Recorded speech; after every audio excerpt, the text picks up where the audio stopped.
Bueno, vamos a comenzar entonces a estudiar los fenómenos de inducciones electromagnéticas, ¿sí? Empecemos por lo básico. ¿Qué es la inducción electromagnética? La inducción electromagnética, Nacho, es un fenómeno en el cual un flujo magnético cambiante en el tiempo da lugar a una FEM, que es la denominada FEM inducida, ¿sí? Y además esa FEM inducida tiene asociada su correspondiente corriente inducida en el caso de que la FEM se establezca en una espira que es conductora, de manera tal que pueda circular una corriente a través de ella, y además sea cerrada, porque para que la corriente pueda perdurar es necesario que el circuito esté justamente cerrado, ¿sí? Acordate del concepto de flujo magnético, que lo habíamos visto en las clases anteriores. Por ejemplo, si vos tenés una espira, ¿sí? En este caso circular, con un campo magnético que la atraviesa, en este caso fíjate un campo magnético entrante, ¿sí? Entonces el flujo magnético, suponiendo que el campo magnético sea uniforme en toda la superficie encerrada por la espira, la voy a rayar acá, la superficie rayada por la espira, sería todo esto así, ¿sí? Esta es la superficie.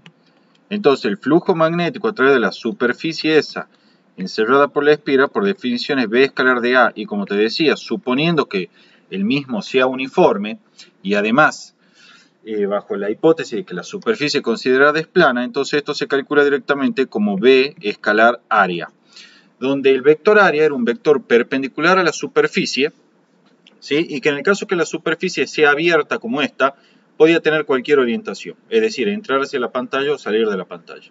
En el caso que entre hacia la pantalla, de manera tal que tenga el mismo sentido que el campo magnético, entonces este flujo se calculará simplemente como B por A, el producto de los módulos del campo magnético y el área A asociada a la superficie encerrada por la espira. Si esta superficie es de área A. Bueno, ese era el concepto de flujo magnético. Resulta que los fenómenos de inducción, se demuestra al menos experimentalmente, se producen siempre que un flujo magnético cambie en el tiempo a través de una determinada espira, ¿sí? Entonces, el fenómeno de inducción es el fenómeno en el cual se va a inducir una FEM y probablemente o posiblemente una corriente inducida, siempre que se den las condiciones, a partir del cambio temporal del flujo magnético a través de la superficie encerrada por la espira, ¿sí? Que en este caso sería esta superficie rayada en negro y que tiene un área A. Bueno, ya sabemos entonces básicamente qué es un fenómeno de inducción. Esto, si vas a YouTube o a cualquier página de internet vas a encontrar mil millones de ejemplos donde hay, por ejemplo, una espirita, una bobina a la cual se le acerca y se le aleja un imán, ¿sí? El imán, al acercarlo o alejarlo, está modificando el flujo magnético debido a que más o menos, dependiendo si lo acercas o lo alejas, líneas de campo atraviesan las diferentes superficies de la espira. Se produce, por lo tanto, un cambio en el flujo magnético. Recordad que el flujo magnético es proporcional al número de líneas de campo que atraviesan la superficie, y con eso se producen fenómenos de inducción que se ponen de manifiesto, que por ejemplo, si conectado en serie a la bobina o a la espira tenés un LED, ese LED se va a prender, ¿sí? Desde luego, como te había dicho en las clases anteriores, los fenómenos de inducción son los que se emplean, por ejemplo, para generar la corriente alterna. O sea que vos la corriente que estás utilizando ahora en tu casa es una corriente en realidad inducida, ¿sí? A partir de los fenómenos de inducción que tienen lugar en las centrales eléctricas. Bien, ese también es el principio de funcionamiento de los transformadores, ¿sí? La FEM inducida. Habíamos dicho que los fenómenos de inducción justamente originan o generan una FEM inducida. ¿Qué es la FEM inducida? Bueno, la califiquemos y veamos sus propiedades o características. Al igual que cualquier FEM, ¿sí? Así como son las FEM químicas, por ejemplo, la FEM inducida proporciona una fuerza de origen no electrostático, ¿sí? Es decir, una fuerza que tiene un origen diferente al producida por interacciones con cargas estáticas. Esta fuerza de origen no electrostática, y que en general es no conservativa, es desde luego capaz de efectuar trabajo, ¿sí? Sobre las cargas libres y por lo tanto proporciona un campo no electrostático o no conservativo que se denomina, ¿sí? Entonces, La FEM inducida, al igual que cualquier otra FEM, es capaz de proporcionar una fuerza no electrostática que obviamente está asociada a un campo no electrostático o no conservativo. Esto quiere decir un campo que no está asociado a la interacción con cargas estáticas, ¿sí? Recordad que en nuestra definición original de FEM, cuando vimos circuito, también definíamos a la FEM, o mejor dicho, el dispositivo de FEM, como un dispositivo que proporcionaba una fuerza no electrostática, ¿sí? Y además era capaz de mantener una diferencia de potencial. Entonces la FEM inducida tiene las mismas características, proporciona una fuerza de origen no electrostática, ¿sí? Y esa fuerza de origen no electrostática es la que va a realizar trabajo sobre las cargas libres para desplazarla de una región a otra, ¿sí? Y establecer en definitiva una corriente eléctrica inducida. Matemáticamente, la FEM inducida, entre dos puntos dados cualquiera a lo largo de una trayectoria, ¿sí? También una trayectoria dada o particular entre esos dos puntos, se define como la integral de línea del campo no conservativo, que está asociado a esa FEM inducida, a lo largo de la mencionada trayectoria. Esto es, la FEM inducida matemáticamente representa el trabajo por unidad de carga que realizaría la componente en dirección de la trayectoria de la fuerza de origen no electrostática para mover las cargas a lo largo de esa trayectoria. Matemáticamente la FEM es la integral de línea del campo no conservativo a lo largo de la trayectoria en la cual lo evaluamos. Algunas aclaraciones sobre esta definición matemática. Fíjate, como la FEM es la integral de línea del campo no conservativo a lo largo de la trayectoria, veamos qué significa esto. En primer lugar, esta integral, como yo te dije recién, podemos siempre expresarla como la integral de línea de únicamente la componente tangencial o paralela a la trayectoria. ¿Por qué? Porque el campo no conservativo, si yo tengo, supongamos aquí, una cierta trayectoria, ¿sí? A lo largo de la cual queremos evaluar la FEM inducida, entonces esto será el diferencial de L, ¿sí? Que es siempre tangencial a la trayectoria, y el campo no conservativo que puede tener, un segundito acá, aquí, y el campo no conservativo, ¿sí? Se podrá descomponer, por ejemplo, en una componente perpendicular a la trayectoria y otra componente tangencial a la trayectoria, ¿sí? Que están aquí indicadas. Desde luego esto se proyecta así, bueno, hay fallo un poco, digamos, pero tiene que quedar ahí paralelo, ¿sí? Ya vamos a corregir acá para que quede y se entienda bien. Ahí vamos. Y esto es la componente. Bien, pasa que yo no quería que se superponga, pero bueno. Entonces, esto sería, por ejemplo, una componente del campo no conservativo perpendicular a la trayectoria y esta es una componente del campo no conservativo tangencial o paralela a la trayectoria, ¿sí? A lo largo del diferencial de L. Entonces, ese campo no conservativo lo podría expresar justamente como la suma de esas dos componentes.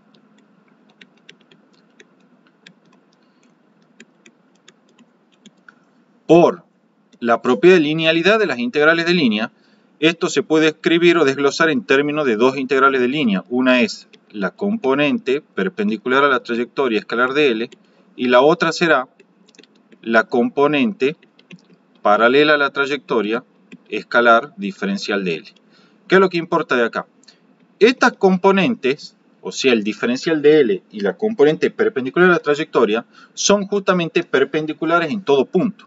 Entonces este producto escalar es igual a 0 en todo punto y por lo tanto esta trayectoria desaparece, esta integral desaparece, perdón. Entonces tenemos que la integral de línea del campo no conservativo a lo largo de la trayectoria es totalmente equivalente a evaluar directamente la integral de línea de la componente paralela a la trayectoria o tangencial. De allí que la definición diga que la FEM se puede definir como la integral de línea del campo no conservativo a lo largo de la trayectoria, o lo que es equivalente es la integral de línea, ¿sí?, de la componente tangencial a la trayectoria. Es decir, esta integral de línea que está aquí representa el trabajo por unidad de carga hecho por la componente tangencial a la trayectoria del campo no conservativo para mover las cargas desde el punto A a un punto B, ¿sí?, que son los dos puntos entre los cuales estamos evaluando la FEM. Eso es por definición, ¿sí? Igual es una curiosidad, tampoco es que me interesa lo manejes a eso, de hecho no lo vas a utilizar en la práctica, ¿sí? Pero es simplemente para aclarar algo que suele aparecer mucho en los libros y me suelen preguntar, ¿por qué hablan de la componente tangencial? Bueno, es por eso, ¿sí? Pues se puede probar que esta integral de aquí, del campo no conservativo, es lo mismo que hablar directamente de la integral de la componente tangencial. Y esta integral denota el trabajo por unidad de carga que haría tal componente tangencial a lo largo de la trayectoria AB, ¿sí? Trabajo por unidad de carga. Otra cuestión importante, ¿sí? Adelantándonos un poco lo que vamos a ver enseguida, que es la FEM de movimiento, es lo siguiente. Supongamos que vos tenés una varilla que se mueve con una cierta velocidad v en una región donde existe un cierto campo magnético, ¿sí? Por ejemplo, un campo magnético que entra. Entonces, el campo no conservativo en este caso es simplemente la fuerza magnética por unidad de carga. O sea, V vectorial V. Esa es la expresión para el campo no conservativo en este caso, porque la única fuerza no conservativa se explica en términos de la fuerza magnética. Entonces, si yo quiero calcular la FEM inducida entre el punto A y B, que son los extremos de la varilla, y esta FEM, adelantándome un poco, lo que se llama FEM de movimiento, a partir de la definición que vimos de FEM, vos vas a tener lo siguiente. La FEM es la integral del campo no conservativo, ¿sí? E sub n, escalar de L, entre los puntos A y B, en los cuales evaluamos esa FEM. Ahora bien, el E sub n ya sabemos que es V vectorial B, entonces esto es lo mismo que hacer la integral de V vectorial B escalar de L, ¿sí? Y en el caso particular de que el vector velocidad V y el campo magnético V sean constantes en el tiempo, entonces ese producto vectorial puede salir de la integral y me queda que la FEM de movimiento es de la forma V vectorial B escalar L, ¿sí?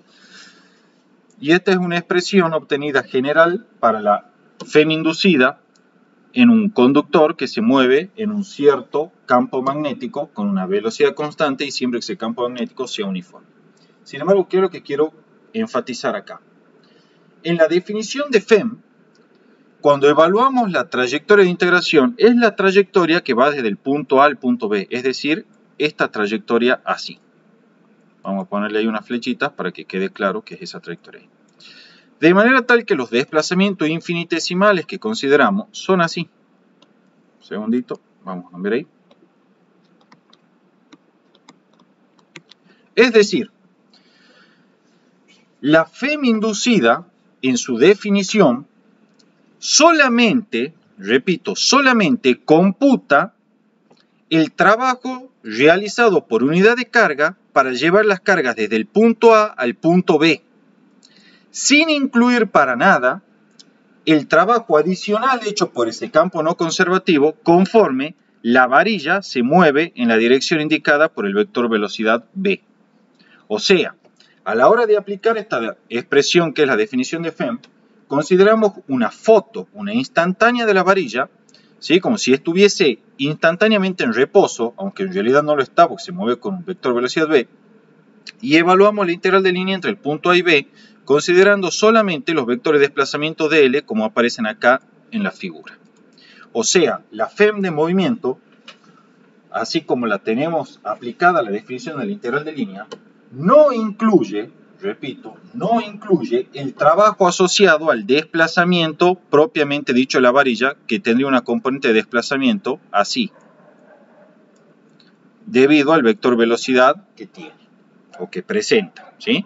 Solamente se incluye el trabajo por unidad de carga hecho para llevar las cargas del punto A al punto B. Entonces, en síntesis, la FEM, definida así como estamos trabajando nosotros, que es la integral de línea del campo no conservativo a lo largo de la trayectoria, solamente computa el trabajo por unidad de carga necesario para llevar las cargas del punto A al punto B, sin incluir el trabajo adicional hecho por ese campo no conservativo conforme las cargas también experimentan una componente de desplazamiento de R asociado al vector velocidad, ¿sí?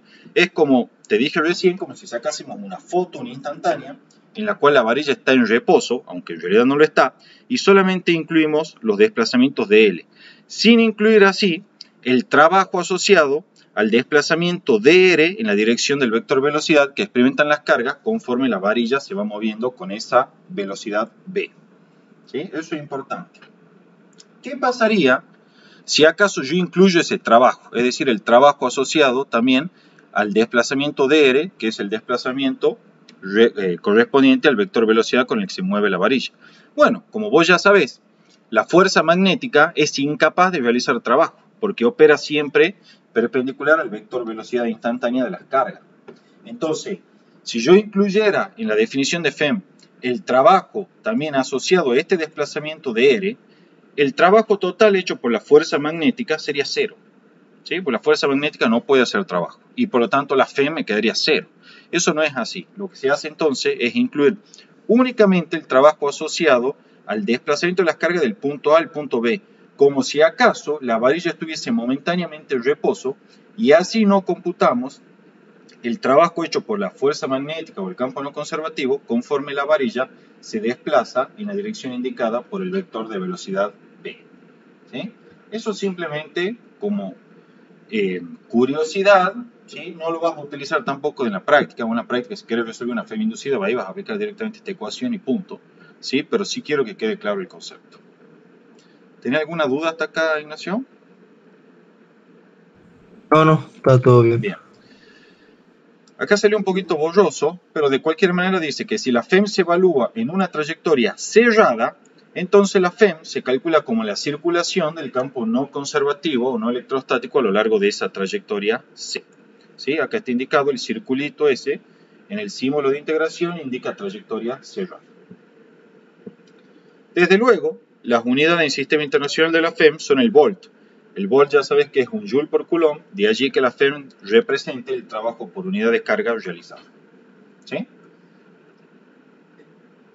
Bien, ahora que ya tenemos nosotros entonces definido el concepto de FEM inducida, procedamos a enunciar una de las leyes más importantes del electromagnetismo, que es la ley de Faraday, o también conocida ley de Maxwell-Faraday, le dicen a veces.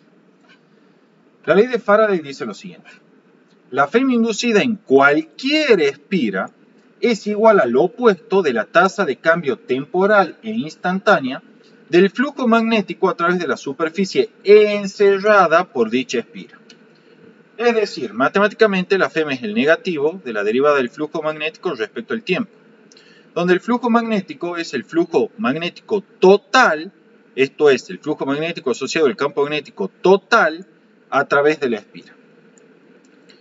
¿Sí? Entonces, si vos tenés de vuelta una espirita así y tenés un campo magnético B que atraviesa esa espirita, bueno, calcularás el flujo magnético a través de la superficie delimitada por esa espira, evaluarás su derivada temporal desde luego, y podrás calcular la FEM.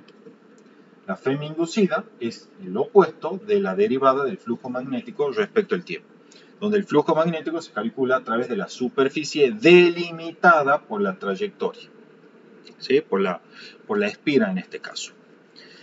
Fíjate que yo hablo del campo magnético total, o sea que ese campo magnético puede ser la superposición de varios campos magnéticos. Por ejemplo, en un caso más general, ese campo magnético total B que se utiliza para calcular este flujo magnético puede ser la superposición de un campo magnético creado por una corriente misma preexistente en la espira y además por la superposición de otro campo magnético creado por una fuente campo magnético externa, como por ejemplo un conductor que transporta corriente. ¿Sí?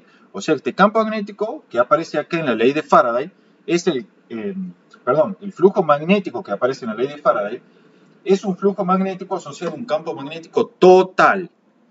Esto es, la suma de los campos magnéticos propios generados por la espira, si acaso existía una corriente a través de esa espira, y de los campos magnéticos producidos por cualquier otra fuente exterior de campo magnético que no sea la espira. ¿Sí? Tenés que incluir todos los campos magnéticos, y el flujo magnético en su derivada temporal te dará la FEM total inducida a lo largo de esa espira.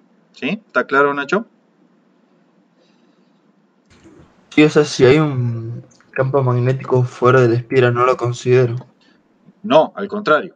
Si vos tenés una espira y hay una fuente de campo magnético afuera de la espira, si consideras también la contribución de ese campo magnético asociada a esa fuente de campo magnético, ¿sí?, exterior a la espira. O sea, el campo magnético B que va en la espira, ¿sí?, es el campo magnético exterior, o sea, producido por todas las fuentes exteriores a la espira, más el campo magnético propio de la espira, suponiendo que por la espira esté circulando una corriente y por lo tanto se comporte como una fuente de campo magnético.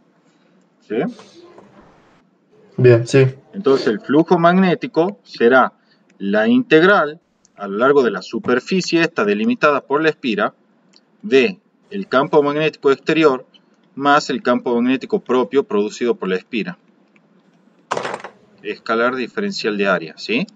Y la derivada, perdón, el negativo de la derivada del flujo magnético ese total respecto de tiempo será la FEM inducida a través de esa espira.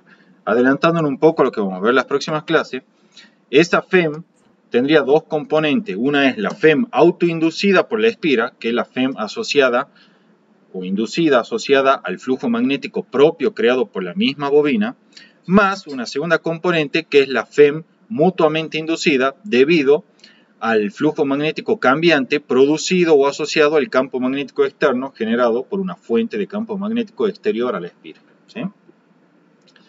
Ahora bien, ¿qué es lo importante acá? La ecuación esta, FEM igual a menos la derivada del flujo magnético respecto al tiempo, describe la totalidad de los fenómenos de inducción. O sea, que absolutamente todos los fenómenos de inducción se pueden expresar en términos de la ley de Maxwell-Faraday. ¿Sí? Esta ley me permite obtener o calcular la FEM inducida para cualquier fenómeno de inducción, incluidas la FEM de movimiento. ¿Sí? Incluida la FEM de movimiento. También vale para ellas. Ya lo vamos a ver más adelante. También es importante este concepto. La FEM inducida existe independientemente de la naturaleza conductora, aislante o incluso imaginaria de la espira. O sea, que para que se induzca una FEM no hace falta que tengas una espira material. Tampoco hace falta que sea conductora ni tampoco hace falta que sea aislante o dieléctrica. Cualquiera sea la espira que vos consideres, incluso si es una espira imaginaria, ¿sí?, o si una espira de un punto de vista matemático, bueno, no hay drama. Si hay un campo magnético cambiante a través de esa espira, bueno, en esa espira se va a inducir, ¿sí?, en esa espira se va a inducir una FEM inducida, que es el negativo de la derivada del flujo magnético respecto al tiempo. Aun cuando vos a esa espira que estás tomando en consideración no sea una espira material, sino que sea imaginaria. Bueno, no importa. Aunque sea una espira imaginaria, o sea, un concepto abstracto matemático, igualmente, a través de esa espira se induce una FEM, que es el negativo del cambio del flujo magnético respecto del tiempo. Desde luego, si la espira es de material conductor, también se induce una FEM, y en ese caso esa FEM se va a manifestar a partir de una corriente inducida, corriente que desde luego en una espira imaginaria no va a existir. Y si la espira es dieléctrica, es decir, es un aislante, también se va a inducir la FEM inducida, solamente que en ese caso no se va a establecer ninguna corriente inducida. ¿Sí? O sea, la FEM inducida existe independientemente de la naturaleza de la espira. No importa si es una espira imaginaria, conductora, dieléctrica o aislante. En todos los casos existe FEM inducida. Pero solo se va a manifestar mediante una corriente inducida en el caso que la espira sea conductora. ¿Estamos, Ignacio? Sí. Bien. El signo menos, ¿sí?, el signo menos en esta ecuación de Maxwell-Faraday es una expresión matemática de lo que vamos a ver como la ley de Lenz, ¿sí?, que indica simplemente que una FEM inducida o cualquier fenómeno de inducción siempre se opone a la causa que la produce. En este caso se opone al cambio del flujo magnético. ¿Sí? La ley de Lenz es una consecuencia de la conservación de la energía. Bien, justamente y a partir de la ley de Lenz, es que la FEM inducida puede tener diferentes sentidos. Cuando hablamos del sentido de una FEM inducida, esto quiero que quede claro, en verdad nos referimos al sentido del campo no conservativo, porque una FEM no tiene un sentido, no es una magnitud vectorial. Sin embargo, el campo no conservativo asociado a esa FEM sí es una magnitud vectorial. Bueno, cuando hablemos del sentido de una FEM inducida, en realidad en sentido estricto estamos hablando del sentido del campo no conservativo, y por lo tanto sería el sentido también de una corriente convencional de cargas positivas ¿sí? Cuando se establece la FEM inducida en una espira conductora. Dado que si la corriente es convencional, es por lo tanto de carga positiva y las cargas se van a mover en el mismo sentido que el campo no conservativo. Entonces hablar del sentido del flujo de carga positiva es equivalente a hablar del sentido del campo no conservativo. Y ese es el sentido de la FEM. Entonces, sentido de una FEM inducida. Es el sentido, aquí está indicado, del campo no electrostático o no conservativo asociado a ella. O equivalentemente es el sentido que tendría la corriente inducida convencional si la espira donde se induce la FEM fuese conductora. ¿Sí? Para determinar este sentido de la FEM inducida hay varios métodos. El primero que vamos a ver es utilizando la regla de mano derecha. Veamos. En una espira, como está indicado acá, se emplea la siguiente regla que vamos a describir a continuación. Primero, vos vas a tomar la espira, ¿sí? Vas a tomar la espira, yo la voy a dibujar así, tiene una forma arbitraria, y se elige un vector área que es perpendicular al plano de la espira, ¿sí? Ese vector área puede tener cualquier sentido, por ejemplo, puede estar entrando a la pantalla o puede estar saliendo de la pantalla. Vos tenés libertad para elegir el vector área como vos quieras, ¿sí? Te recomendaría que siempre igual elijas un vector área que apunte en el mismo sentido del campo magnético. Así a la hora de calcular el flujo magnético te ahorras el signo menos que aparece. ¿Sí? Porque el signo menos siempre trae inconveniente cuando uno está resolviendo problemas, porque te lo terminas olvidando en algún punto. ¿Sí? Entonces, para simplificar los cálculos, trata de elegir siempre el vector área de manera tal que tenga el mismo sentido que el campo magnético. O sea, si el campo está entrando, bueno, que el vector área entre. Si el campo está saliendo, bueno, que el vector área salga. No tiene por qué ser así, pero yo te recomiendo que lo hagas así para que te ahorres el signo menos que va a aparecer en la expresión de flujo magnético. Ahora bien, se determina a continuación justamente el signo del flujo magnético usando el vector área del paso primero. Recuerda que el flujo magnético, como dijimos, por definición, en general vos vas a trabajar con campos magnéticos uniformes, entonces la expresión que vas a utilizar para flujo magnético es esta expresión simplificada que es V escalar área. Entonces calculas el flujo magnético, ¿sí? Y vas a determinar ahí un signo para el flujo magnético. Bueno, en el tercer paso vamos a ver qué signo tiene la derivada del flujo magnético respecto al tiempo, ¿sí? Para saber qué signo tiene esto, simplemente debemos tomar en consideración lo siguiente. Si el flujo magnético se está incrementando, y bueno, entonces esta derivada es positiva. Si el flujo magnético está disminuyendo, y bueno, esta derivada es negativa. ¿Sí? Esto es de cálculo 1, criterio de funciones creciente y decreciente. Ahora bien, el paso cuarto dice, si esta derivada es mayor que 0, entonces la FEM inducida es negativa, ¿sí? De acuerdo a la ecuación de Maxwell-Faraday.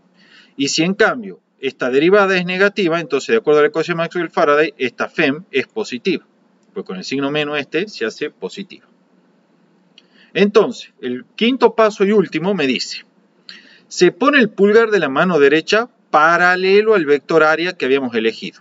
Y entonces, como ya conocemos el signo de la FEM, decimos, si la FEM es positiva, entonces el sentido de la FEM y corriente inducida es el sentido en el que se cierra la palma derecha. Si en cambio la FEM es negativa, el sentido de la FEM y corriente inducida es en el sentido opuesto al que se cierra la palma derecha. ¿Sí?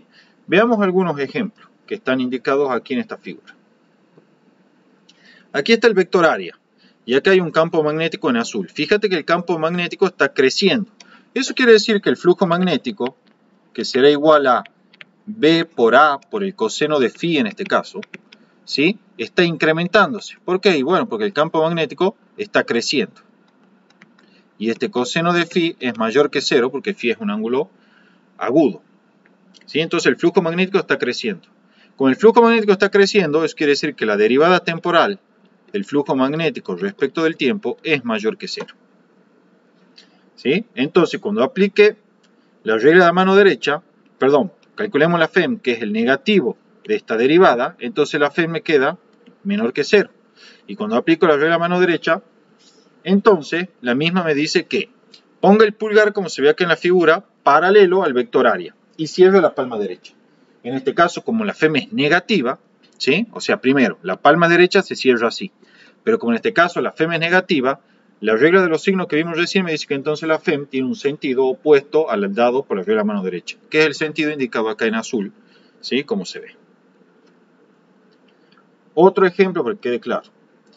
Tenemos aquí de nuevo un campo magnético, pero que en este caso es decreciente. Entonces, el flujo magnético en este caso será B por A por coseno de phi de nuevo. Este coseno de phi es mayor que 0 y todo lo otro es positivo, entonces este flujo magnético es positivo. Pero ¿qué ocurre? Este campo magnético está disminuyendo. Entonces todo el flujo magnético está disminuyendo y por lo tanto la derivada del flujo magnético respecto del tiempo ya sabes que es negativa. Eso implica entonces que la FEM es positiva, porque acuérdate que es el negativo de la derivada del flujo respecto al tiempo. Como la FEM es positiva, entonces ya sé que va a tener el mismo sentido que el dado por la regla de la mano derecha. Y acá se ve, se pone el pulgar paralelamente al vector área, ¿sí? Se cierra la palma de la mano derecha y quedará en este sentido. Ahora bien, de acuerdo a la regla de los signos, como la FEM es positiva, su sentido es el mismo que el dado por la regla de la mano derecha y está aquí indicado. Gaby, en ese caso, vos dijiste que el campo magnético estaba disminuyendo, pero ¿por qué está disminuyendo? No, bueno, O porque sea, ahí el problema te plantea que está disminuyendo simplemente. Nada bien, más. bien, bien. No hay una explicación por ahora. Puede ser que la fuente de campo magnético que lo genera esté disminuyendo la corriente y por la ley de Biot-Savart vos sabés que el campo magnético es proporcional a la corriente. Entonces, una disminución de corriente implicaría una disminución del campo. ¿Sí? Entonces, por ejemplo, eso puede ser una explicación por qué el campo está disminuyendo. Pero acá no importa por qué. ¿Sí? Simplemente crece o Bien, pensé que... decrece, no importa el por qué. ¿Sí? Listo, listo. De bueno, Bien. sí, sí. Veamos un ejemplito más. Con este el último que hacemos. Por ejemplo, vamos a hacer el deck el más interesante. Fíjate en este caso. El vector área, en este caso, está elegido de forma tal que va en un sentido opuesto, ¿sí?, a la componente del campo magnético. Esto es lo que yo te aconsejo que trates de no hacer. Siempre elegir el vector área de manera tal que forme un ángulo agudo con el campo magnético. Pero no importa. Lo hagamos y veamos que se va a obtener lo mismo. En este caso, el flujo magnético, ¿sí?, será B por A por el coseno de phi. Pero cuidado, el ángulo phi acá es un ángulo obtuso. Entonces este coseno de phi es menor que 0, o sea, es un ángulo del segundo cuadrante. Entonces el flujo magnético es en este caso menor que 0. ¿Sí? Ahora bien, ¿qué está ocurriendo con el campo magnético? El campo magnético en este caso dice que está disminuyendo en magnitud. ¿Ves? Dice decreciente acá. Está disminuyendo en magnitud. Eso quiere decir que el flujo magnético, si lo hacemos en una gráfica, con respecto del tiempo, es un flujo magnético negativo, pero que cada vez se hace menos negativo y más próximo a 0 conforme el campo magnético B va disminuyendo. En otras palabras, desde un punto de vista estrictamente matemático, esta función que está acá, que es el flujo magnético con la función del tiempo, es una función creciente, porque es un flujo magnético negativo, pero que tiende a hacerse cada vez menos negativo, porque se va aproximando a 0, entonces está creciendo la función. Entonces, como la función es creciente, la derivada del flujo magnético respecto del tiempo, ¿sí?, es mayor que 0. Alternativamente lo puedes ver así. Si trazas una recta tangente en cualquier punto de esta curva, las pendientes de esas rectas tangentes son positivas y esas pendientes la derivada del flujo respecto del tiempo. Entonces es positiva. Entonces, la FEM, que es el negativo de la derivada del flujo magnético respecto al tiempo, como esta derivada es positiva, la FEM será negativa. Como la FEM es negativa, entonces el sentido de la FEM tiene que ser opuesto al dado por la regla de la mano derecha. Esto es, ponemos el pulgar en la dirección y sentido del vector área. Cerramos la palma derecha. Eso me va a quedar en este sentido de cierre. Pero ahora bien, como la FEM es negativa, el sentido de la FEM es opuesto al dado por la regla de la mano derecha. Y entonces será como el indicado acá. ¿Sí? Tan sencillo como eso. ¿Está entendido entonces cómo se aplica esta ecuación, esta regla de los signos? Fíjate que no hace falta que el vector campo magnético sea paralelo al vector área. Pueden ser oblicuos, pueden formar un cierto ángulo, pero en ese caso tenés que tener mucho cuidado con el signo del flujo magnético que lo determina el signo de este coseno. Por eso que yo te recomiendo que siempre elijas el vector área de manera tal que apunte en el mismo sentido que el campo magnético. De manera tal que el flujo magnético con el que trabajes sea siempre positivo y te ahorres este lío de acá, de ver cómo crece la función y todo eso, ¿sí? Es lo que yo te recomendaría. En cualquier caso, independientemente de cómo elijas el sentido del vector área, la conclusión que tienes que sacar es siempre la misma. Algo que es obvio, no puede tener dos fenómenos físicos diferentes ocurriendo al mismo tiempo. Al menos no aquí. ¿Sí? ¿Estamos, Ignacio? Bien, sí, sí, está. Bueno. Algo importante que vamos a ver a continuación es qué ocurre si tenemos una bobina con n espiras. Bueno, resulta que si tenemos una bobina con n espiras y la tasa de cambio del flujo magnético a través de todas ellas es la misma, en otras palabras, esta derivada que está acá entre paréntesis es la misma para todo ello, entonces la FEM inducida total se obtiene simplemente multiplicando por el número de espiras. Algo que es lógico, porque es como si vos tuvieses todas las FEM inducidas conectadas en serie. ¿Sí? Entonces FEM igual a menos n por la derivada del flujo magnético respecto al tiempo. ¿Sí? Sí. Bien, multiplica simplemente por el número de espiras. Desde luego esto solamente vale en la medida de que la tasa temporal del flujo magnético respecto al tiempo sea la misma para todas las espiras. Si no es la misma, ya esa ecuación no vale. ¿Sí? Y las FEM se suman directamente, se van sumando. ¿Sí? Pero no multiplicas ya por n directamente. ¿Estamos? Con una bobina que casi siempre va a ser la misma. Sí, sí, nosotros por lo menos cuando trabajemos, sí, siempre vamos a suponer que el flujo magnético concatenado por todas las espiras es el mismo y por lo tanto la tasa del flujo magnético es la misma para todos. ¿Sí? Bien. Algo importante, por favor, Nacho. Este flujo magnético es el flujo magnético a través de cada espira individual, no el flujo magnético total. ¿Sí? Bien. Pero a su vez el flujo de cada espira sí va a ser total en esa espira, ¿o no? Sí, lo que pasa es que en realidad en esos casos hay algunos libros como el Renning Halliday que hablan del encadenamiento de flujo, que le llaman a esta cantidad, que es n por flujo magnético. Y dicen que este es el flujo total a través de la espira. Le llaman encadenamiento de flujo. ¿Sí? Es como que dicen que el flujo magnético a través de la espira, de la bobina, es el producto del flujo magnético a través de cada espira individual por el número de espiras. ¿Sí? Pero entonces, para enfatizar y estemos seguros de lo que hablamos, el flujo magnético es, si vos tenés una bobina, bueno, son n vueltas contenidas en el mismo plano. Bueno, el flujo magnético a través de cada una de las bobinas, de las espiras de la bobina, es B por A. Suponiendo que B y A, el vector B y el vector área, tengan el mismo sentido. ¿Sí? Así nomás. Y ese flujo magnético es el que entra acá. ¿Sí? O sea, lo calculas como si fuese de una espira. ¿Estamos? Bien. Sí. Bien. La ley de Lenz representa una forma alternativa para determinar el sentido de una FEM inducida en cualquier dispositivo de inducción. ¿Sí? Tiene diferentes formas de enunciarla. Yo elegí dos. Una sacada del Sears, otra del Serway. ¿Sí? Porque es muy común encontrar las dos formas. La forma más general es la que del Sears, que simplemente dice que la dirección de cualquier fenómeno de inducción es tal que se opone a la causa que lo produce. ¿Sí? Ya vamos a ver como un ejemplo cómo es esto. Y la segunda forma es la que enuncia el Serway, que dice, y bueno, yo digo el Serway, en verdad la enuncian un montón de libros, la dirección de la corriente inducida en cualquier fenómeno de inducción es tal que crea un campo magnético que se opone al cambio del flujo magnético que lo origina. ¿Sí? Fíjate que la segunda forma del Serway requiere de la existencia de una corriente inducida. Sin embargo, nosotros dijimos que esta corriente inducida solamente se podría presentar en espiras que sean conductoras. Y además también dijimos de que la FEM inducida se induce independientemente de la naturaleza de la espira. Entonces la pregunta es, ¿cómo utilizo el enunciado de la ley de Lenz que habla de corriente inducida cuando la espira es imaginaria o bien la espira es conductora o bien la espira es aislante? Muy sencillo, imagínate que la espira es conductora y listo. ¿Sí? O sea, no hay ningún tipo de problema con eso. Cuando vos tengas una espira que no sea conductora, que no pueda llevar corriente, y quieras aplicar la segunda forma de la ley de Lenz, listo, lo puedes hacer tranquilamente. ¿Cómo lo hace?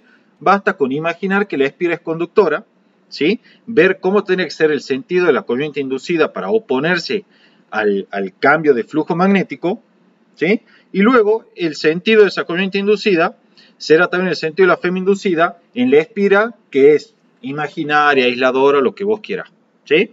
No hay drama por eso. Puedes utilizar un artificio en donde supones que la espira es conductora y lo haces. ¿Sí? Piola.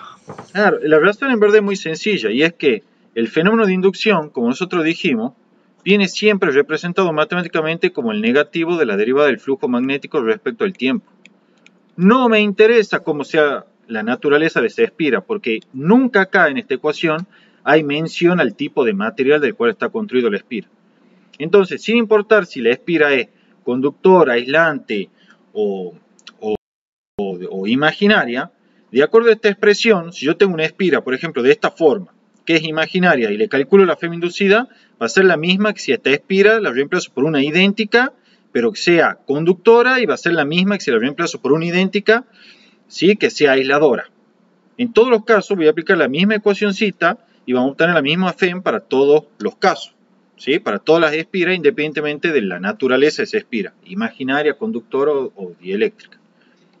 Y por lo tanto, como la FEM inducida es la misma, concluimos que el campo no conservativo en todos puntos de ella tendrá que ser la misma y por lo tanto, en el caso de que yo tenga una espira imaginaria, como puede ser esta acá, y venga y la reemplace o la superponga con una espira real, conductora, que tenga exactamente la misma forma, y bueno, el campo no conservativo va a ser el mismo en todos los puntos de la espira conductora que de la espira imaginaria. Y por lo tanto, la corriente inducida en la espira conductora, ¿sí? Va a ser la misma que se produciría, ¿sí? Imaginariamente en esa espira imaginaria. Por eso es que vos podés utilizar, ¿sí? El artificio de reemplazarla mentalmente por una espira conductora y ver cómo sería el sentido de la corriente inducida. Luego el sentido de esa corriente inducida te da el sentido de la FEM y ese tiene que ser el sentido de la FEM para la espira imaginaria. ¿Por qué? Porque para todas las espiras, independientemente de cuál sea su naturaleza, la FEM viene dada por exactamente la misma ecuación que la ecuación de Maxwell-Faraday, que es esta que está recuadrada acá. ¿Sí? Siempre lo puedes hacer, no hay ningún tipo de inconveniente. ¿Y Gaby? Sí. ¿Cuál de las dos definiciones de la ley de Lenz es mejor o cuál es la que uso más o cuál es la más práctica? Y la que yo suelo utilizar más es la segunda forma. ¿Sí? Porque yo esa, por lo menos cuando vos ya tenés práctica, y lo vas a ver, por ejemplo, en la FEM de movimiento, viendo así qué ocurre, ya lo vamos a ver al toque. Usando la segunda forma, te imaginas cómo tiene que ser la corriente inducida para oponerse al cambio del flujo magnético y la saca al instante. Pero ojo, en verdad las dos dicen lo mismo. ¿Sí? Las dos dicen lo mismo. Pero esta, la segunda forma, es como que te da una receta muy sencilla y fácil para determinar en forma rápida el sentido de la FEM inducida. ¿Sí? De cualquier manera, si no querés usar la ley de Lenz, podés usar la otra regla que vimos hace un rato, que es con la regla a mano derecha. ¿Sí? Son formas alternativas de determinar el sentido de la las FEM. dos. De una, o Hay sea, tres formas en realidad, son todas equivalentes entre sí. pero, o sea, con esas tres formas estoy determinando el sentido de una FEM inducida. Sí, exacto. Para eso sirven. Ah, Sí, es que verlo así es como menos claro. quilombo. Sí. Son las formas de Ah, determinar el sentido de una FEM inducida. Algo importante es que la ley de Lenz, Nacho, sí. no lo encuentro. Aquí está. La ley de Lenz no es más que una expresión de la conservación de la energía. ¿Sí? O sea, la ley de Lenz en realidad es una expresión de la conservación de la energía. Te está diciendo, justamente por eso el CIER te lo enuncia así al fenómeno. Te dice que la ley de Lenz es la dirección de cualquier fenómeno de inducción es tal que se opone a la causa que lo produce. En otras palabras, si vos generás una FEM, esa FEM no va a ser gratis. No va a ser trabajo gratis sobre la carga.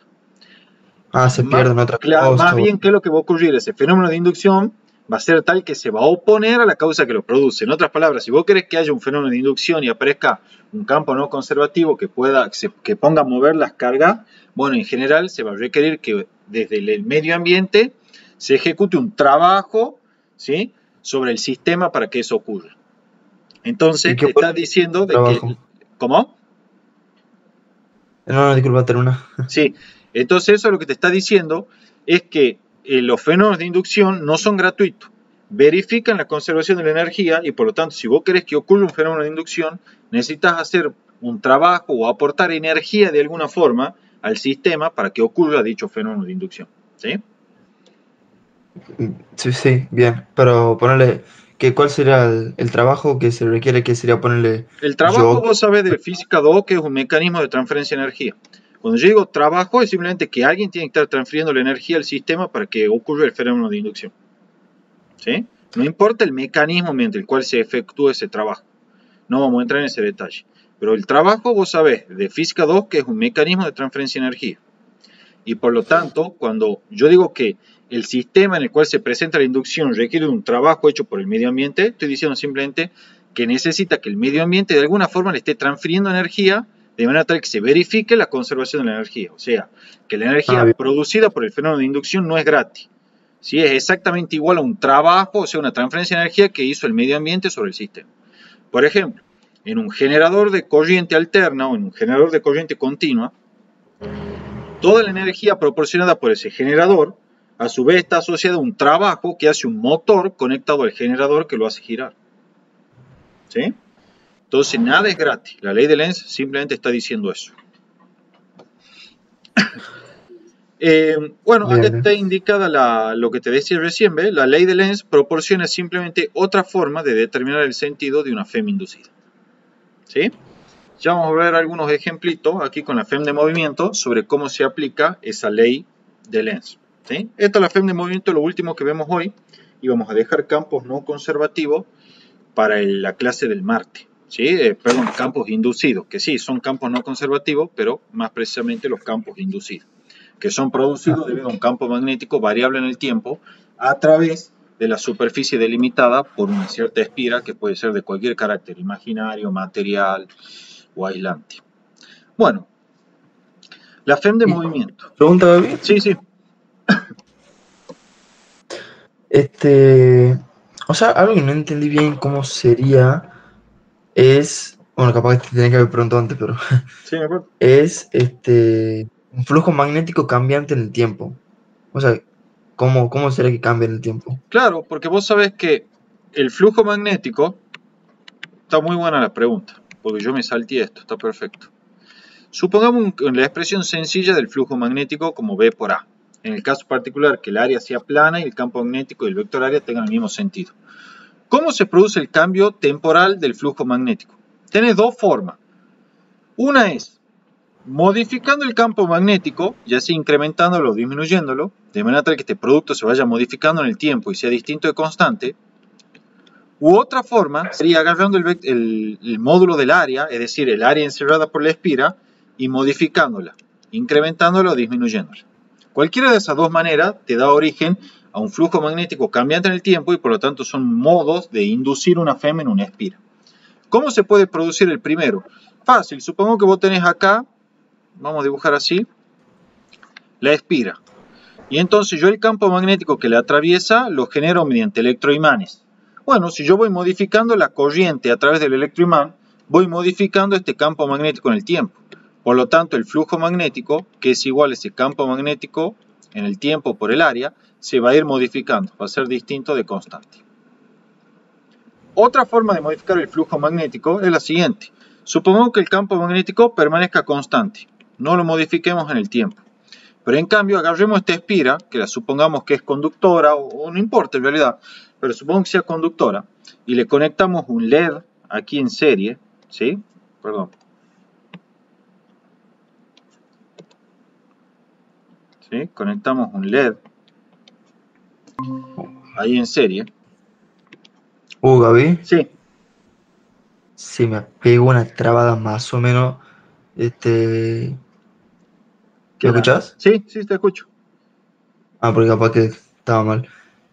Si me ha quedado cuando has dicho que se mantiene constante El campo magnético. el campo y cambia el área, creo. Bien, no importa, ahora lo vemos. Justo lo estaba por explicar ahora. Así que entonces tenemos, si me apareció un cartelito acá, el campo magnético, ¿sí? Ahora suponete que permanece constante, ¿sí? Permanece constante en el tiempo. Supongamos. Entonces, ¿cómo podemos inducir una FEM acá? Yo te dije que la otra opción era, si no modificamos el campo magnético, es modificar el área encerrada por la espira, que será esta área así que estoy rayando acá. ¿Sí? Entonces, ¿cómo puedo modificar esa área? Esto que está aquí, este triangulito con el segmentito ahí, denota un LED, o sea, un diodo emisor de luz, ¿sí? Que yo lo pongo para manifestar el paso de la corriente inducida. Bueno, ¿cómo puedo producir o cómo puedo ¿cómo puedo producir un flujo magnético cambiante en el tiempo y consecuentemente la corriente inducida? Bueno, ya vimos que cambiando el campo magnético era una forma. Ahora lo que voy a hacer es mantener el campo magnético constante. ¿Y qué voy a hacer en su lugar? Voy a modificar el área. ¿Cómo hago para modificar el área? Bueno, vengo así, mediante fuerzas exteriores, por ejemplo, y le empiezo a comprimir, ¿sí? O a estirar a la espira. De manera tal que voy modificando su sección en el tiempo. ¿Sí? La voy deformando a la espira, de manera tal que va cambiando su sección en el tiempo. Entonces, al hacerlo, el flujo magnético, que es igual al B, que es el campo magnético, que en este caso es constante, multiplicado por el área, la cual es distinta de constante, entonces me va a dar por resultado un flujo magnético que es distinto de constante. Entonces, la derivada del flujo magnético respecto al tiempo será distinta de cero, y por lo tanto, la FEM será distinta de cero, y suponiendo que la espira sea conductora y tenga este LED conectado ahí, vamos a ver cómo el LED se enciende en presencia de la corriente inducida asociada a esa FEM. ¿Sí? Esas son las maneras en las que vos podés modificar el flujo magnético a través de una espira. O modificando el campo magnético, o modificando el área, o haciendo una combinación de ambos. En cualquier caso, la ley de la FEM se calcula como el negativo de la tasa de cambio del flujo magnético respecto al tiempo. ¿Sí? La ecuación de Maxwell-Faraday es independiente de la manera en la cual vos producís el cambio del flujo magnético. Eso te iba a preguntar. No depende. Se la puede aplicar en cualquier situación. Por eso yo te decía que esa ecuación es representativa para la totalidad de los fenómenos de inducción. O sea, no importa cómo los lleves a cabo. No importa si modificas el área, si modificas el campo magnético, no importa. Incluso también hay otra posibilidad más, que es que no modifiques ni el campo magnético ni el área. En cambio, lo que vas a hacer es, por ejemplo, modificar el área efectiva de la espira. Por ejemplo, supongamos que la espira esté así. Esta es la vista de corte de la espira, ¿sí? Y entonces el vector de área esté así. Bueno, el flujo magnético ahí tendrá un cierto valor que en este caso, si este es el campo, será menos B por A, ¿sí? A continuación, vos lo que vas a hacer es no vas a cambiar ni el área de la espira, o sea, ni el área encerrada por la espira, ni el campo magnético. Lo que vas a cambiar es el área efectiva. ¿Cómo es esto? Vas a empezar a hacer girar la espira, ¿sí? Como indica acá la flecha que acabo de dibujar, y entonces en otro instante, ponerle la espira va a tener esta posición así. Mientras el campo magnético sigue siendo constante así. Ojo, el vector área en módulo sigue siendo el mismo, pero ¿qué cambió? Su dirección. Entonces ahora cuando calcule el flujo magnético va a ser el phi va a ser distinto. Claro, B por A por el coseno del ángulo phi. Entonces lo has cambiado al flujo magnético también. No cambiaste el área encerrada por la espira, pero sí cambiaste el área efectiva, porque ahora es A por coseno de phi el área efectiva. ¿Sí? Va cambiando el phi, el ángulo que forma el vector área con el campo magnético, y por lo tanto vas modificando el flujo magnético en el tiempo. Así es como funcionan los generadores. ¿Sí? Viene un motor, hace girar la espira en un campo magnético y produce la FEM inducida, que tiene un carácter sinusoidal. ¿Sí? Y ponele, Gaby, Sí. El caso en el que cambio el campo magnético, ¿sería el ejemplo del imán que lo hace mover dentro de la bobina? En ese caso sí, porque ahí estás modificando el flujo magnético por una variación del campo. Al acercarlo al imán, estás incrementando el campo magnético en módulo, y al alejarlo, lo estás disminuyendo el campo magnético. Y por ejemplo, si yo, o sea, ¿viste? Es el caso que tienen a la bobina, ¿viste? Sí. Yo, por ejemplo, ponele que ponele que la bobina tiene un diámetro de 20 centímetros. Sí. Y yo agarro un caño de PVC y lo pongo adentro. El caño de PVC tiene un diámetro de 10 centímetros, o sea, Sí. es más chiquito. Y yo paso el imán por adentro del caño de PVC. ¿Eso no cambia nada? Igual se va a inducir la FEM. Lo que pasa es que ya iban a entrar en juego probablemente otros temas, que es ver el comportamiento magnético del material del PVC, que sinceramente lo desconozco. Imagino que prácticamente no va a producir nada, no va a tener un efecto realmente, porque al ser plástico, digamos, eso no tienen permeabilidad magnética, son bastante débiles, digamos, no tienen dominios magnéticos ni nada por el estilo. Entonces para mí no te va a modificar en absolutamente nada. Otro sería el caso si metes un caño, por ejemplo, de hierro, porque ahí van a empezar a jugar ya los dominios magnéticos y va a aparecer un campo magnético adicional asociado a los dominios magnéticos, ¿sí? Ya hay una magnetización del material y bueno, te va a producir seguramente alguna alteración en la lectura, muy probablemente. Ya ahí entra en juego la parte de materiales magnéticos, ¿sí? Pero Bien. en general, si el material es no magnético, no te va a producir ningún tipo de cambio. No te produce ningún tipo de cambio. Listo. Está bien. ¿Estamos? Oye, sí, está Bien. bueno. Bueno, para finalizar, ¿sí? Para finalizar la clase de hoy, la primera parte esta, vamos a ver FEM de movimiento, ¿sí? Que es una aplicación básica, clásica también, de las leyes de inducción. Primero, vamos a explicar la FEM de movimiento desde dos puntos de vista. El primero va a ser a nivel microscópico, ¿sí? Viendo qué es lo que ocurre con las cargas, y la segunda va a ser aplicando directamente la ley de Maxwell-Faraday. Y vamos a ver que en ambos casos deducimos la misma expresión para la FEM de movimiento, mostrando que las teorías son perfectamente consistentes, ¿sí?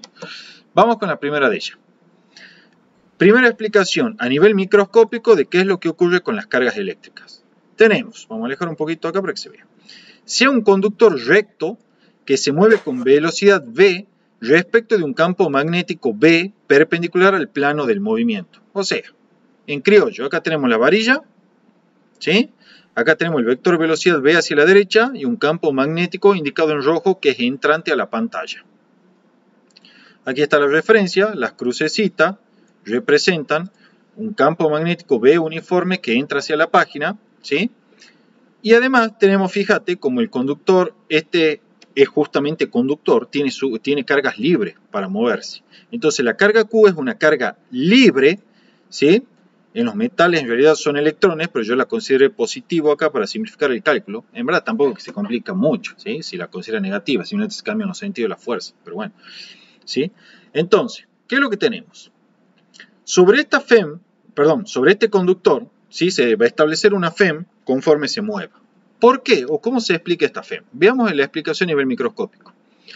En una primera instancia, la carga Q solamente tiene un vector velocidad V que es el mismo que el de la varilla, ¿sí? Porque la varilla obviamente la va arrastrando. Entonces, al inicio de todo, antes que la carga empiece a moverse a lo largo de este conductor, y ya vamos a ver por qué se va a mover a lo largo de ese conductor, la única componente de velocidad que tiene la carga Q es este vector velocidad V que está aquí. Entonces, sobre esa carga, que es una carga en movimiento con un vector velocidad V en un campo magnético uniforme, va a experimentar una fuerza que es justamente la fuerza magnética que se calcula como Q por V vectorial V, ¿sí? Esa es la expresión para la fuerza magnética que obra sobre esta carga Q. Conforme la barra se mueve en este campo magnético, desde luego. Entonces, ¿cuál va a ser el efecto de esta fuerza magnética? Esta fuerza magnética F sub B, yo le puse subíndice B para enfatizar que la fuerza debido a la interacción con el campo, lleva las cargas Q hacia la parte superior, ¿sí? Vamos a ver aquí, hacia la parte superior, ¿sí? De este conductor que está aquí indicado, ¿sí? Lo lleva hacia la parte superior. O sea, si aplicamos la regla de mano derecha a esta carga Q, vamos a tener que la fuerza magnética va a operar en este sentido, ¿sí? Al menos en primera instancia.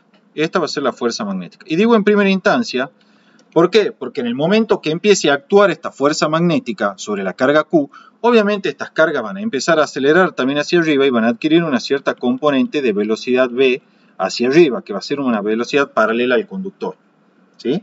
Entonces, una vez que ya esta carga adquiera velocidad paralela al conductor, la fuerza magnética ya no va a ser Q por V vectorial V, sino que va a tener dos componentes.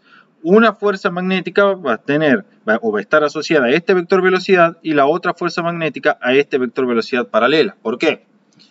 La fuerza magnética, una vez que la carga adquiera el movimiento, va a ser Q por la velocidad total, que va a ser la velocidad paralela más la velocidad del conductor vectorial V. Por propiedad distributiva, digamos el producto vectorial, esto va a quedar Q por V paralela vectorial V más Q por V vectorial V. O sea que ahora la fuerza magnética va a tener dos componentes, una asociada a la velocidad a lo largo del conductor y otra asociada a la velocidad del conductor propiamente dicho.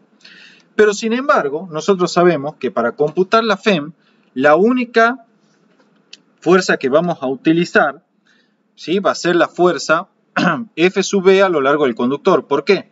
Porque cuando evaluamos la FEM de movimiento, y esto es adelantándolo un poco, ¿sí? El trabajo que se computa es como si sacásemos una foto. Es decir, solo evaluamos el trabajo hecho sobre las cargas conforme éstas se mueven desde este punto a este punto de acá. Y por lo tanto solo computamos el trabajo asociado a los diferenciales de desplazamiento a lo largo del conductor en este caso, sin incluir el trabajo asociado, ¿sí?, al desplazamiento dr de la varilla y por lo tanto también de las cargas correspondiente a este vector de velocidad b. Solo computamos el trabajo hecho a lo largo del conductor y no incluimos el trabajo, ¿sí?, asociado al desplazamiento transversal del conductor. ¿Sí? Eso lo vimos al principio cuando hablábamos de la FEM inducida. Solo computaba el trabajo como si fuese una foto en la cual solamente consideramos el trabajo a lo largo del conductor, sin incluir el trabajo asociado al desplazamiento dr que aparece aquí debido al movimiento transversal del conductor. El hecho que solamente incluyamos el trabajo asociado a los vectores diferenciales de L que ocurren a lo largo del conductor, pues solo evaluamos el trabajo para mover las cargas a lo largo del conductor, hace de que el trabajo en este caso, debido a la componente de fuerza magnética, debido a esta velocidad paralela, no intervenga, ¿sí?, para nada en el cálculo de la FEM. Porque la velocidad paralela a esta genera una fuerza magnética que desde luego va a ser perpendicular al conductor y por lo tanto perpendicular a los desplazamientos de longitud infinitesimal. Entonces el trabajo hecho o contribuido hacia la FEM por la fuerza magnética asociada a esta velocidad paralela no se incluye porque es perpendicular a los desplazamientos de L, ¿sí? No hace trabajo. Solo entonces la FEM inducida aquí solamente incluye el trabajo debido a esta fuerza indicada en naranja conforme las cargas se mueven desde el punto B al punto A lo largo del conductor, sin incluir ni el trabajo asociado a los desplazamientos de R y tampoco hay ningún aporte de trabajo adicional debido a la fuerza magnética debida a esta componente paralela de velocidad porque tal fuerza magnética es perpendicular a los vectores diferencial de L, ¿sí? Eso a modo de comentario nada más. Entonces, ¿qué es lo que me interesa acá? Vamos a borrar un poco esto, ¿sí?, para que no quede tan entorpecido el dibujo. Ya tenemos entonces que nuestras cargas van a comenzar a migrar hacia arriba. Aquí yo quisiera que me deje un segundito porque voy a insertar la página. Me olvidé de poner una página aquí, ¿sí? Que es la página. Un segundito acá, aquí está. Las que ya quedan polarizadas, Sí, las cargas. exactamente. Quiero ponerlo al dibujito para no estar dibujándolo yo. Vamos a ver si lo encuentro. Sí, aquí está. Sí, igual, hasta ahí justo llegué a copiar. Bien, aquí está. Sí, me había olvidado de escribirla, ¿sí? Veamos entonces, dame un segundito, lo vamos a correr también. La vamos a poner aquí arriba para que se vea bien. Sí, ya las tenemos a mano las dos. Espera, vamos a ver ahí. Aquí está. Bueno, ahora sí. Entonces habíamos quedado en la parte en la que empezaba a operar esta fuerza magnética que producía la migración de las cargas libres del conductor rectilíneo hacia la parte superior de este conductor. Entonces, aquí está la página que me faltaba, ¿sí? Vamos a indicarla aquí. Voy a hacer una cuestión acá. Borro la pluma para que no se me superponga. Y bueno. Entonces, aquí está la continuación, ¿sí? Las cargas empiezan a migrar hacia la parte superior de la barra, que es el terminal o extremo A de esta varilla conductora que aparece aquí, ¿sí? Ahí está indicado. Cuando yo las grabo a la clase aparece un circulito en azul, ¿sí? Conforme esto ocurre, la parte superior de la barra conductora obviamente se carga positivamente, mientras la inferior lo hace negativamente para así establecerse un campo eléctrico con sentido que va desde A hasta B. Aquí está el dibujo. Esta carga positiva migra hacia arriba por efecto de esta fuerza magnética, ¿sí? Y empieza a acumularse carga positiva en el extremo superior, mientras que el déficit de carga positiva en la parte inferior produce un exceso de cargas negativas justamente en el terminal B. Entonces, en efecto, ¿cuál va a ser? tenemos la fuerza magnética operando hacia arriba, ¿sí? Y como hay una distribución de cargas positiva en la parte superior de la varilla y una distribución de cargas negativa en la parte inferior, se establecerá un campo eléctrico, como el que estoy dibujando aquí, que va desde la parte superior a la parte inferior de la varilla. Este es el campo eléctrico, asociado a la acumulación de cargas que existe en la parte superior e inferior de la varilla. Entonces ahora se va a establecer una lucha o una pelea entre dos tipos de fuerza. Una es la fuerza magnética, asociada al movimiento de las cargas, y otra va a ser la fuerza eléctrica asociada a la interacción con el campo electrostático debido a la acumulación de cargas en los extremos de la varilla. En algún momento... ¿David? Sí. Ahí, ¿por qué la fuerza eléctrica apunta hacia abajo y no hacia arriba? Porque el campo eléctrico va hacia abajo y la carga es positiva. Pero... Fuerza eléctrica es Q por E. Si esto es positivo, tiene el mismo sentido. ¿Sí? Si la carga fuese negativa, sí, la fuerza eléctrica iría en sentido opuesto al campo. ¿Estamos? Bien. Bueno. Llegado un cierto momento, ¿sí? La acumulación de cargas aquí en los extremos va a ser tal que el campo eléctrico es lo suficientemente intenso de manera tal que la fuerza magnética y la fuerza eléctrica están totalmente equilibradas. Esto es, el módulo de la fuerza eléctrica es igual al módulo de la fuerza magnética.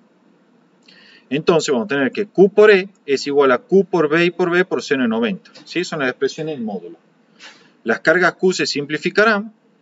¿Sí? Tenemos que en estas condiciones, que son las condiciones estacionarias, el campo eléctrico, debido a la acumulación de cargas en los extremos de la varilla, es igual a V por B. ¿Sí? Es decir, al producto del vector del módulo de la velocidad por el módulo del campo magnético. Eso obviamente en un régimen permanente donde ya se superaron los transitorios.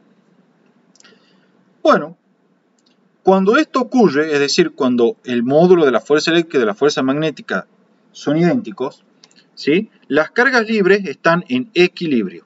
En estas condiciones, dado que existe un campo entre A y B a lo largo de la varilla, la diferencia de potencial entre el extremo A y B es igual a E por L, donde L es la longitud de la varilla. Porque ¿qué es lo que ocurrió? Si hay un campo estático, o sea, un campo eléctrico debido a una distribución estática de carga, entonces ese campo es conservativo. Y como todo campo conservativo tiene asociada una función de potencial eléctrico. En el caso de que este campo sea uniforme, que es lo que podemos suponer o modelar al menos, vamos a encontrar, ¿sí? Vamos a encontrar que dicho campo, entonces, vamos a redibujarlo acá, que está establecido acá, va a tener asociado una diferencia potencial entre el extremo A y B, que es igual a la diferencia potencial de A con respecto de B, igual a E por L, de manera análoga a lo que ocurrió en un sistema de dos placas paralelas. ¿Sí? La diferencia potencial es E por L. Acuérdate que el potencial eléctrico siempre va o disminuye en el sentido del campo eléctrico. Entonces, sin hacer ningún tipo de cálculo, yo sé que el potencial A está a un mayor potencial que B. ¿Sí? Porque el potencial disminuye en el sentido del campo. Entonces ya tenemos que la diferencia potencial entre los extremos de la varilla es E por L. Pero además sabemos que este campo eléctrico, en condiciones permanentes, estacionarias, cuando se superan los transitorios, era igual, según habíamos visto aquí arribita, a esto que está acá, a V por B. Entonces, haciendo la sustitución correspondiente, el campo eléctrico es V por B y me quedará que la diferencia potencial en los extremos de la varilla que se mueve en un campo magnético, varilla conductora, es V por B y por L. ¿Sí? Esto es diferencia de potencial entre los extremos del conductor una vez alcanzado el equilibrio. Observar que el potencial de A es mayor que el potencial de B. ¿Sí? Por otro lado, también Nacho, la FEM inducida, que existe aún cuando no hay un circuito cerrado, ¿sí? Entre los extremos A y B, es por definición, ya sabes vos, la integral de línea del campo no conservativo existente entre los extremos A y B. Por eso he puesto acá A y B. Pero ese campo no conservativo, al menos en condición de equilibrio y en condición de régimen permanente, sabemos que es el campo, es la fuerza magnética por unidad de carga, o sea, V por B. ¿Sí? Esta es la fuerza magnética por unidad de carga. Entonces, como V y B son constantes, salen del integral y queda V por B integral de dl. Estoy aplicando simplemente la definición de FEM. Y entonces me queda que la FEM de movimiento es V por B por L. Y es por lo tanto igual, en este caso, a la diferencia de potencial V sub AB que existe entre los extremos de la varilla. Eso es lógico y esperable porque no hay ningún tipo, una vez que se alcanza la condición de equilibrio, no hay ningún tipo de corriente establecida en la varilla, ¿sí?, que haga que difiera la diferencia potencial con respecto a la FEM, debido a una caída de tensión en la resistencia interna de la varilla y otras cuestiones más, ¿sí? O sea, que la FEM inducida es V por B y por L en la FEM de movimiento, ¿sí? Ahora bien, este es el enfoque microscópico. Veamos qué ocurre desde el punto de vista de la ecuación de Maxwell-Faraday. Nosotros vamos a tener lo siguiente. Si el circuito se cierra al hacer que la barra se mueva a lo largo de una herradura conductora de resistencia R, vamos a tener lo siguiente. Fíjate, aquí tenemos nuestra varilla, ¿sí?, vertical, moviéndose con un vector velocidad V en un campo magnético V uniforme. Pero ahora se desliza, ¿sí?, sobre una herradura conductora con resistencia R. Entonces, acá lo que vamos a hacer es emplear la ecuación de Maxwell-Faraday, ¿sí?, para determinar la FEM inducida. En primer lugar, y antes de hacer ningún cálculo respecto a la ecuación de Maxwell-Faraday, quiero mostrarte lo siguiente.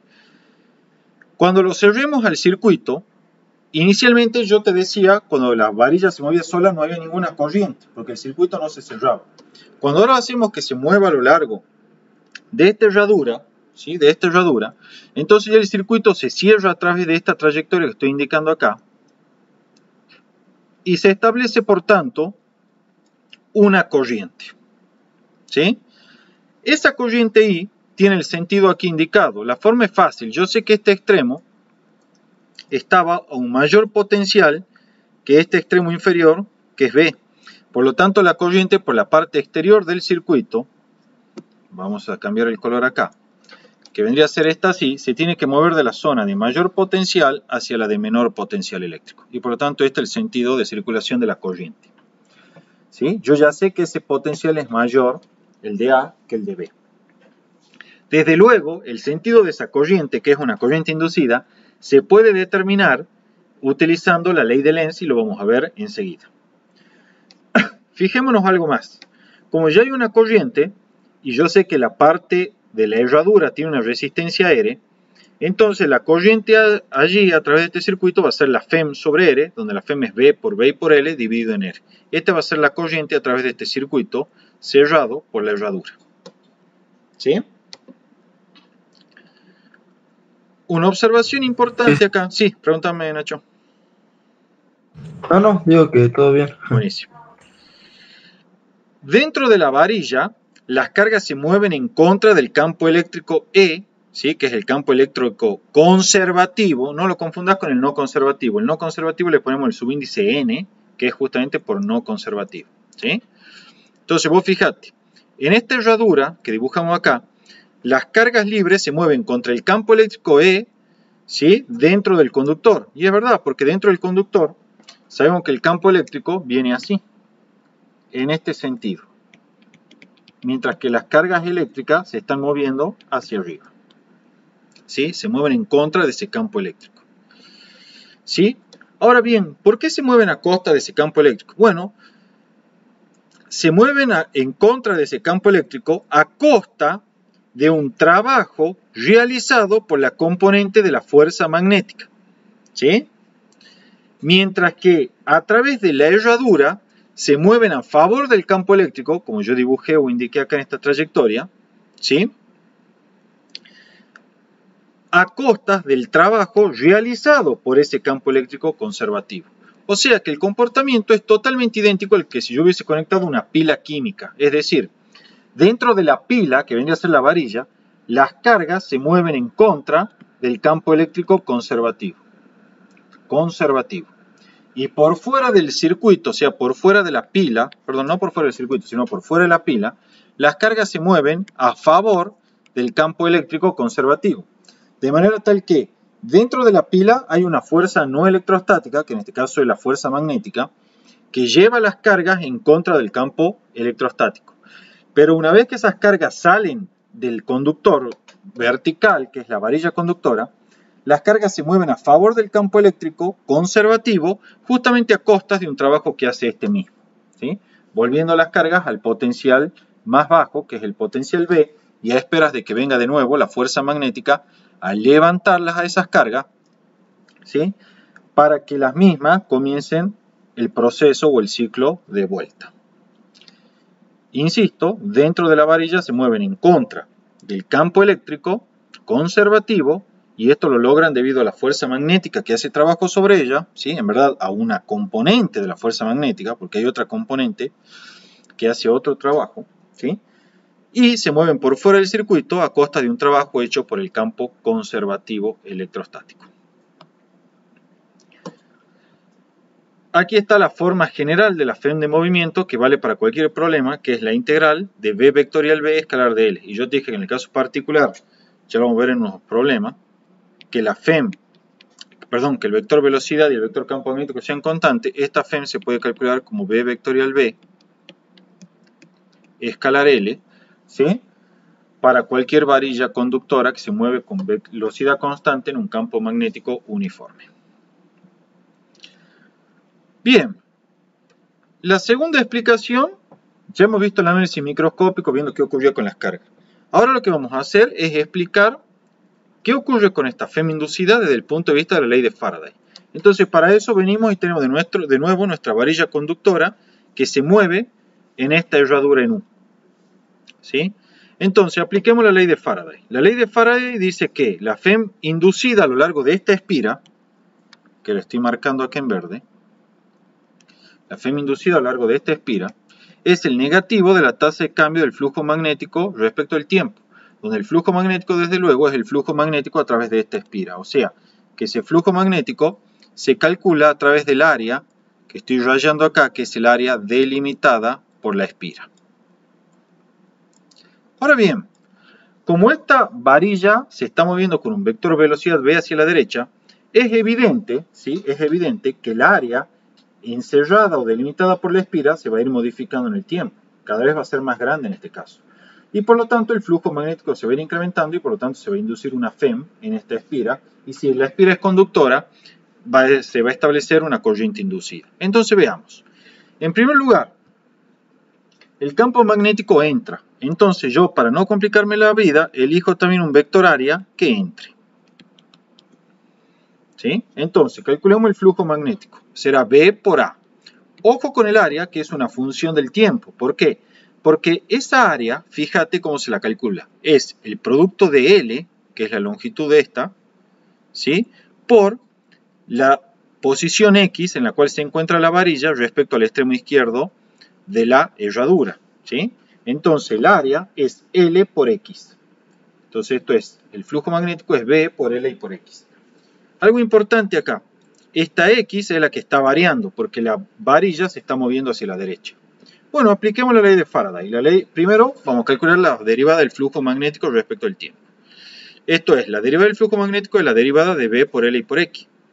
El campo magnético en módulo y la longitud transversal o de la varilla es constante. Entonces la puedo sacar, ¿sí? La puedo sacar de la operación de derivación. Y queda B por L multiplicada por la derivada de X respecto del tiempo. Y la rapidez a la cual cambia la coordenada de X respecto al tiempo no es más que la velocidad de la varilla. Entonces me quedará derivada de X respecto al tiempo es la velocidad B. Entonces tenemos que, finalmente, la FEM inducida es el negativo de la derivada del flujo magnético respecto al tiempo y será menos B por L y por B. En módulo, esta FEM entonces es igual a B por L y por B, y aplicando la ley de Faraday obtuvimos exactamente el mismo resultado que se obtuvo haciendo el análisis microscópico, ¿sí? Del movimiento de las cargas y mostrando que las teorías son todas consistentes entre sí. ¿Sí? Ahí está indicado B, idéntico al resultado en el análisis anterior. ¿Está claro, Ignacio, hasta acá? Sí, sí, todo bien. Bien. Fíjate, para terminar ya la explicación de hoy, esto es lo último que vemos, dice, además, la ley de Lenz indica que el sentido de la corriente es antihorario, oponiéndose al cambio del flujo magnético. También se puede determinar el sentido de la corriente usando la regla de mano derecha en los métodos que vimos al comienzo. Para que lo veamos rápidamente y con esto te desocupo. Si vos tenés, para no complicarnos con el dibujo, lo vamos a dibujar así nomás, sencillo, ¿sí? La varilla que se mueve con una velocidad v hacia la derecha, ¿sí? Vamos a utilizar la ley de Lenz para determinar el sentido de la corriente inducida. Nosotros teníamos un campo magnético que está entrando, ¿sí? Es el campo magnético original. Entonces, la varilla se está moviendo hacia la derecha. Conforme la varilla se mueve hacia la derecha, ¿sí? El flujo magnético, que ya sabes que es igual a V por A, se está incrementando por efecto de que el área de la espira se está incrementando. Entonces la ley de Lenz me dice, la corriente inducida es tal que crea un campo magnético que se opone al cambio del flujo magnético. Como el flujo magnético está creciendo, esta va a buscar crear un campo magnético tal que se oponga a dicho crecimiento. ¿Cómo lo va a hacer? Bueno, para ello va a generar un campo magnético inducido saliente, ¿sí? Que se opone a este campo magnético original, de manera tal que busca oponerse al incremento del flujo magnético, ¿sí? Y para producir ese campo magnético inducido a través de la espira, aplicamos la regla de mano derecha. Ponemos el pulgar en el sentido del campo magnético inducido, que en este caso sale, y cerramos la palma de la mano derecha. El sentido en el que cierro la palma derecha me da el sentido en el que tiene que estar la corriente a lo largo de la espira para producir ese campo magnético inducido. Entonces, este será el sentido de la corriente en este caso. ¿Sí? Otra posibilidad es que tengas la misma espira, pero ahora la velocidad v sea hacia la izquierda. En este caso, vamos a seguir suponiendo que el campo magnético original está entrando y entonces el flujo magnético, si tomamos el vector área también entrando, va a ser V por A. Pero ojo, en este caso el área está disminuyendo, ¿sí? Porque la varilla se mueve hacia la izquierda, disminuyendo la sección de la espira, y por lo tanto el flujo magnético disminuye. La ley de Lenz establece que la corriente inducida tiene que ser tal que se opone al cambio tiene que ser tal que crea un campo magnético inducido que se opone al cambio del flujo magnético. Entonces, como el flujo magnético está disminuyendo, ahora va a buscar producir un campo magnético inducido que lo ayude al otro campo a mantener el flujo magnético original. Por lo tanto, tendrá que ir hacia adentro. Cuando aplique la regla a mano derecha, para ver cómo tiene que ser el sentido de la corriente en la espira para inducir tal campo, entonces ponemos el pulgar de nuevo en el sentido del campo magnético inducido, esto es hacia adentro de la pantalla. Cerramos la palma de la mano derecha y ese cierre nos da la dirección y sentido de la corriente necesaria para producir tal campo magnético inducido. Bueno, ese es el sentido entonces de la corriente inducida en esa espira cuando se mueve la varilla vertical hacia la izquierda. ¿Sí? O sea, el chiste para aplicar la ley de Lenz significa determinar en primera instancia qué ocurre con el flujo magnético, crece o decrece. Y en base a si crece o decrece, el campo magnético inducido tiene que ayudarlo al campo magnético original, en el caso que el flujo decrezca, o bien ir en contra del campo magnético original en caso que el flujo esté incrementándose, porque siempre él va a buscar oponerse. ¿Sí? Luego que ya tenés el sentido del campo magnético inducido, listo, por regla de mano derecha aplicada a una espira, determinas el sentido de la corriente. ¿Cómo es? Pones el pulgar en el sentido del campo magnético inducido y cerrar la palma derecha. El sentido en que se cierra la palma derecha es el sentido de la corriente inducida. Desde luego, acá también vale la regla de la mano derecha que vimos al comienzo y te la dejo como ejercicio a vos para que veas que va a obtener exactamente el mismo resultado. Voy a utilizar la que más te convenga, ¿sí? Como comentario final, Nacho, y ya te libero, es importante entender, ya vamos a ver un problemita de esto. Como yo te dije, la ley de Lenz es consecuente con la ley de conservación de la energía. Yo te dije a vos que para mantener estos fenómenos de inducción es necesaria, en general, una entrada de energía al sistema o bien una conversión de energía en alguna forma. Bueno, si vos querés que se establezca acá esta corriente inducida y ocurra este fenómeno de inducción, y querés que la varilla se mueva a velocidad constante, es necesario que haya una fuerza exterior ejercida, ¿sí?, por alguna persona para mantener la velocidad de la varilla. ¿Por qué? Porque conforme se establece la corriente por la varilla, ¿sí?, esta corriente I, como esa varilla está inmersa en un campo magnético, ¿sí?, donde ese campo magnético es entrante, ¿sí?, aquí está, es entrante, por ejemplo, y la corriente tiene ese sentido. Cuando calculé la fuerza magnética sobre la varilla, que es I por L vectorial B, vas a ver, ¿sí?, vas a ver que la fuerza magnética, la voy a dibujar con color, opera hacia la izquierda, como la estoy dibujando acá. ¿Sí? La fuerza magnética sobre esta varilla conductora. Entonces, si la varilla se estaba moviendo con una cierta velocidad V y nadie la está empujando, toda la potencia eléctrica disipada en este circuito cuando se establece la corriente inducida ocurre a costas de la energía cinética de la varilla. Es decir, mientras se establece el fenómeno de inducción, por efecto de esta fuerza magnética que apunta hacia la izquierda, la varilla va disminuyendo su rapidez y por lo tanto disminuyendo su energía cinética. De manera tal que se verifica la conservación de la energía. Esto es, toda la potencia disipada en la resistencia del circuito es igual a la tasa a la cual disminuye la energía cinética de la varilla. ¿Sí? Llega obviamente un momento en el cual la varilla se detiene totalmente y finalizan los procesos o los fenómenos de inducción. Si vos querés que esta varilla se mueva con velocidad constante para que el fenómeno de inducción se mantenga con una FEM constante, ¿sí?, y la tasa a la cual se disipa potencia en resistencia sea constante, es necesario entonces que venga un agente externo y efectúe esta fuerza exterior, la cual es opuesta a la fuerza magnética sobre el conductor. Entonces allí va a haber una entrada de energía al sistema en forma de trabajo hecho por un agente exterior, ¿sí?, de manera tal que se puede mantener en el tiempo el fenómeno de inducción. Eso es lo que yo te decía a vos, que siempre los fenómenos de inducción requieren o verifican la conservación de la energía. ¿Sí? Ya vamos a hacer unos problemitas con eso. ¿Está claro esto, Ignacio?